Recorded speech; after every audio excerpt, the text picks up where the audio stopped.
Assalamualaikum warahmatullahi wabarakatuh. Bagaimana kabarnya hari ini? Semoga kita semua senantiasa dalam lindungan Allah. Amin. Hari ini kita akan belajar mata pelajaran sejarah kebudayaan Islam.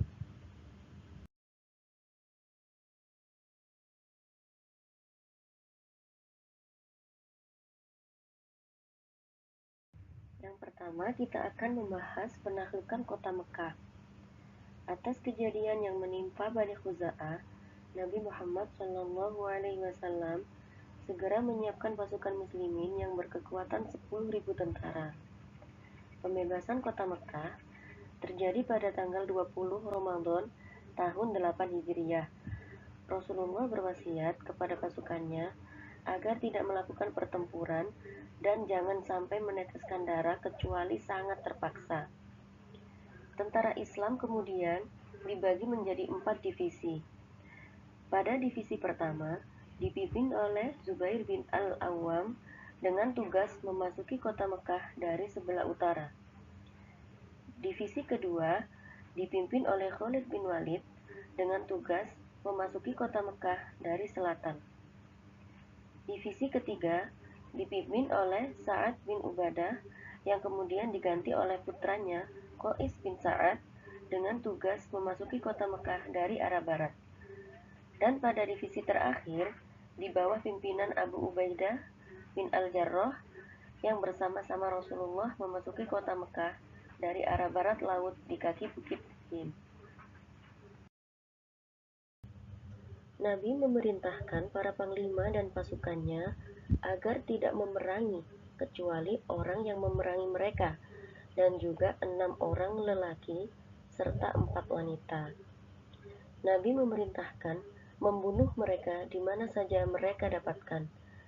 Mereka adalah Ikrimah bin Abu Jahal, Habbar bin Al-Aswad, Abdullah bin Sa'ad bin Abu Sarah, Muqis bin Dababah Al-Laythi, Huwairith bin Nuqaid, Abdullah bin Hilal, Hindun binti Utbah, Sarah mantan budak Amir bin Hisham, Fartanai, dan Qori'ah.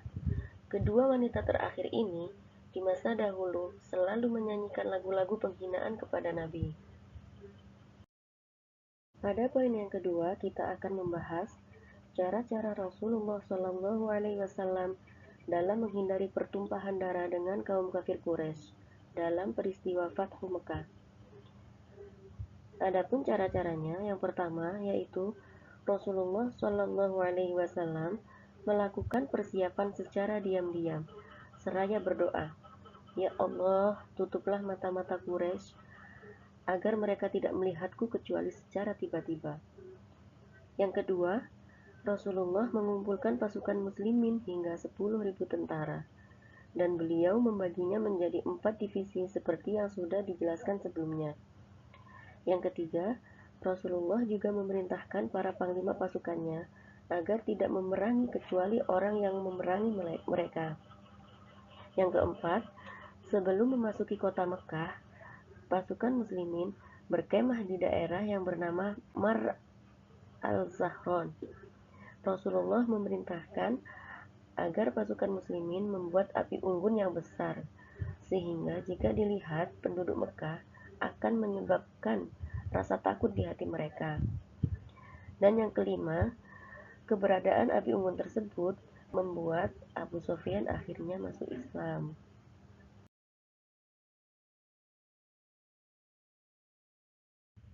Karena matangnya persiapan yang dilakukan oleh pasukan muslimin, seluruh pasukan muslimin berhasil memasuki kota Mekah tanpa menumpahkan darah, kecuali pasukan Khalid bin Walid yang mendapat perlawanan dari sekelompok pemuda Quraisy yang dipimpin oleh Ikrimah bin Abu Jahal dan Sofwan bin Umayyah.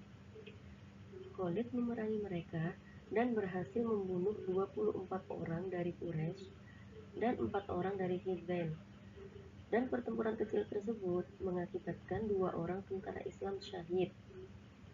Nabi Muhammad segera memasuki Masjidil Haram dan dikelilingi oleh pasukan muslimin. Pada waktu itu, di sekitar Ka'bah terdapat kurang lebih 360 berhala. Nabi Muhammad dan kaum muslimin segera menghancurkannya. Setelah itu, berhala di seluruh penjuru negeri juga dihancurkan. Pada poin yang ketiga, kita akan membahas tentang Perang Hunain. Perang Hunain terjadi pada tanggal 10 Safar 8 Hijriah atau 2 minggu setelah peristiwa Fathu Mekah. Disebut Perang Hunain karena terjadi di sebuah bukit di lembah Hunain. Perang ini terjadi karena masih ada beberapa suku yang menentang Islam. Setelah itu, mereka ingin menuntut balas terhadap kaum muslimin yang telah menghancurkan berhala-berhala mereka. Suku-suku tersebut diantaranya adalah Bani Saqif, Bani Hawazin, Bani Nasr, dan juga Bani Jusham. Mereka adalah penduduk daerah antara Mekah dan Taif. Suku-suku tersebut yang akhirnya bersekutu untuk memerangi kaum muslimin. Pasukan kafir Quraisy dipimpin oleh Malik bin Auf dari Bani Nasr. Mereka membawa pasukan berkekuatan 20.000 tentara. Mereka juga mempertaruhkan segala yang mereka miliki dalam pertempuran ini.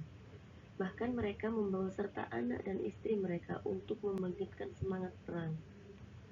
Sedangkan pada pihak Muslim, Rasulullah menyiapkan 12.000 tentara untuk menghadapi kaum kafir, 10.000 penduduk Madinah, dan 2.000 penduduk Mekah yang telah masuk Islam, di antaranya Abu Sufyan. Pasukan paling depan adalah dari Bani Sulaim yang dipimpin oleh Khalid bin Walid. Sedangkan Nabi Muhammad berada di barisan paling belakang dengan menunggangi seekor bagal putih. Karena merasa jumlahnya banyak, kaum muslimin terlena, sehingga Allah memperingatkan dengan menurunkan firman dalam surat At-Taubah ayat 25-26. Sehingga pada saat terjadi serangan mendadak, pasukan muslimin panik dan kacau balau. Mereka lari pontang-panting menyelamatkan diri. Pasukan Malik bin Auf bergerak mengepung kaum muslimin yang semakin kocar-kacir.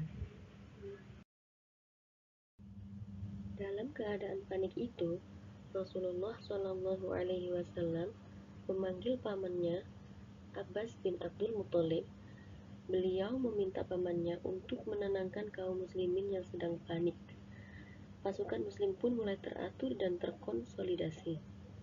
Dan mulai timbul semangat baru yang membuat pasukan kafir mulai terdesak dan kalang kabut. Yang menyebabkan sebagian dari mereka melarikan diri dan sebagian lagi tertawan oleh pasukan muslimin. Sebagian pasukan kafir yang melarikan diri menuju Taif, termasuk pimpinannya, Malik bin Auf. Mereka kemudian dikepung oleh pasukan muslimin hingga akhirnya mereka menyerah dan memeluk Islam. Nah, berikut ini adalah tugas hari ini. Silahkan dikerjakan. Sekian pembelajaran hari ini. Jangan lupa membaca. Tetap semangat. Wassalamualaikum warahmatullahi wabarakatuh.